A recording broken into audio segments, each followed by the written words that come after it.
Greetings ladies and gentlemen, Adrian here, and welcome back to the channel for the weekend MMO news drop. Plenty of good stuff to talk about, so let's get straight to it, beginning with The Elder Scrolls Online. For ESO players, the first DLC of the year-long Legacy of the Breton story has launched, bringing with it 2 new dungeons, item sets, and account-wide achievements for everyone. Besides that, the Explorer Celebration event is also live, which means all players can obtain a 100% boost to XP gains from every source, which is stackable with other XP scroll boosts, and a 100% boost to gold earned from monster kills, quest rewards, and similar sources. This event will run until Tuesday, March 22nd, so get started on farming if you haven't already. Just keep in mind though that currently there are plenty of reports about endless loading screens and a buggy activity finder for the North American mega server, on top of account-wide achievements being a pain in the butt for alt characters. Up next, there's plenty of good news from Amazon Game Studios because they have released their March 2022 New World update that contains a roadmap for the rest of the year. I'm going to summarize the 50-minute long video for you guys, but if you want to watch it in full, you'll find the link in the pinned comment. While the video mostly talks about the Tempest Heart Expedition update, which is coming really soon, we also got a sneak peek at what's in store for the summer and autumn.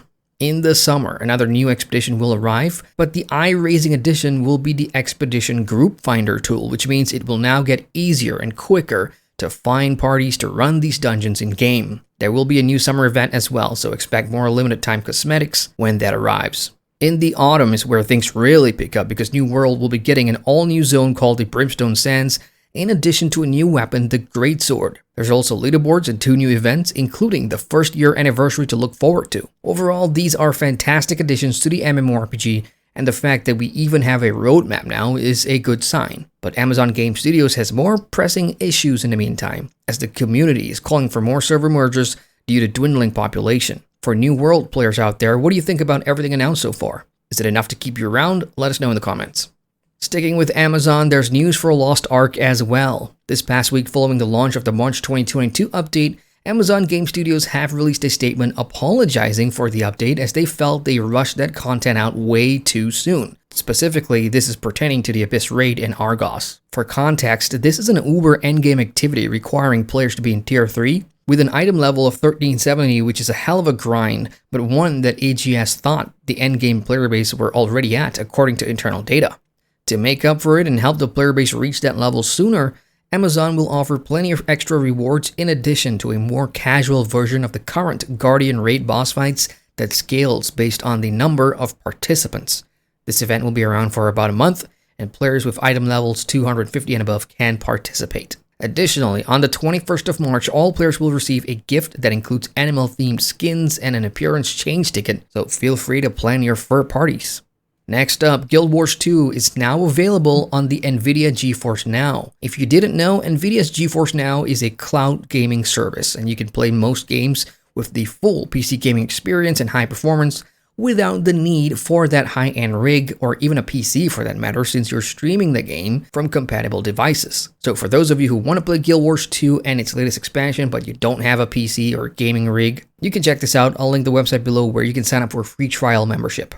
Up next, let's talk some LOTRO. The Lord of the Rings Online has put out its latest producer letter, and it has a ton of good news for free-to-play account players or anyone who's never played LOTRO before. There's a lot to unpack here, but I'll summarize the most important bits. The biggest change to LOTRO announced in this letter is that all quests, areas, instances, and expansions released between the original launch of LOTRO back in 2007 until the Helm's Deep expansion will be free for everyone.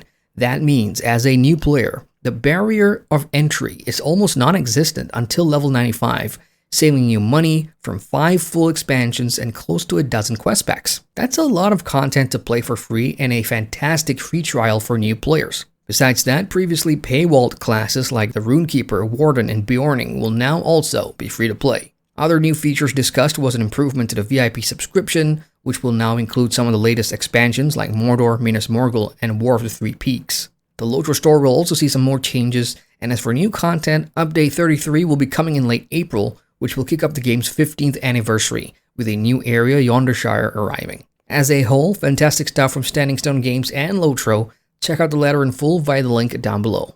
Now, free-to-play sandbox MMORPG Albion Online has also released their 2022 roadmap this past week, So here's the summary. The rest of 2022 will see updating to existing systems, some new content, and improving accessibility for new players. Focusing on the latter, there's going to be a better guild finder tool, and quality of life features like loadout templates after dying, more recurring crafting and newbie events to keep players engaged while learning the ins and outs of the game. As for content itself, players can expect more rewards in the Roads of Avalon, suited for small group gameplay or solo play if the big guild versus guild territory or faction wars aren't your thing. Finally, we'll also see reworked weapon lines and all magic stabs in-game. We'll see new spells added, get improved visuals, and have the outdated spells revamped. Safe to say, there's good times ahead in Albion Online, which if you want to try, you can help support the channel by using my referral link down below, and you can watch my impressions of the game by clicking the card on the top right of the screen. Elsewhere, PvP MMO Gloria Victis has some good news to share, and it's about a new cluster system for the game, which will provide a significant boost to the game's performance and allows the developer to add new features like private guild areas, dungeons, unique dynamic events, and more. Testing for this new cluster system has already started, but there's more new stuff to look forward to. And there's a lot of quality of life fixes for stuff like mounts, customization, and the economy, so I highly recommend the patch notes I've linked below if you're a Gloria Victis player. Alright, let's move on to Temtem, the creature collecting MMO. Remember this one? Its developers this past week has announced some major features coming soon to the game in CU1, or Content Update 1. First among these features is the long-awaited trade house or auction house, where players will soon be able to post and receive offers without needing to interact with anyone. Dojo Wars will be another new feature, where a minimum of 11 players will take part in matches to conquer and hold these dojos. Finally, mounts are coming to the game to offer players a convenient way to travel and explore the world. No date on when CU1 arrives, so stay tuned. Moving on, the classic and long-running MMORPG LOTRO has a new update out called Gnosis. This free content update adds the new Gnosis high-level area to the game, where players will find 2 new dungeons. Besides that, you'll also notice that there's some major UI improvements, and customizing your appearance has become easier, with a lot of obsolete functions in the dressing room either being removed or merged. Let's now head to the mobile MMO section and check in on Black Desert Mobile first. This past week, Prolobis has launched a new class for Black Desert Mobile players, the Legatus. This is a mid to long range class created to counterattack enemies with thunderbolts and other flashy skills. And as usual, new level up events are live in game to offer you boosts and other rewards for progressing with the new class. And if you're looking for a new mobile MMORPG to play, Dark Nemesis has launched this week, and it's free to play on Android and iOS. This is a high fantasy action combat MMO that offers PvE with storyline and quests, and PvP with guild wars and a dedicated battle royale mode. You've got 4 classes to pick from at launch: the warrior, gunslinger, assassin, and mage, and its endgame is all about raids, dungeons, and getting your wings. From all the previews, it comes off as a modern day Mu Legend or a League of Angels grinder clone, but hey, if this still interests you, go ahead and check it out. Lastly, for mobiles, MaplestoryM has launched its latest class, the Cannoneer, and players can give it a spin to experience its explosive pirate playstyle, which is accompanied by a playful monkey that offers support in combat. To celebrate, there's a login event going on for some good rewards on top of the new class event missions that offers plenty of progression goodies.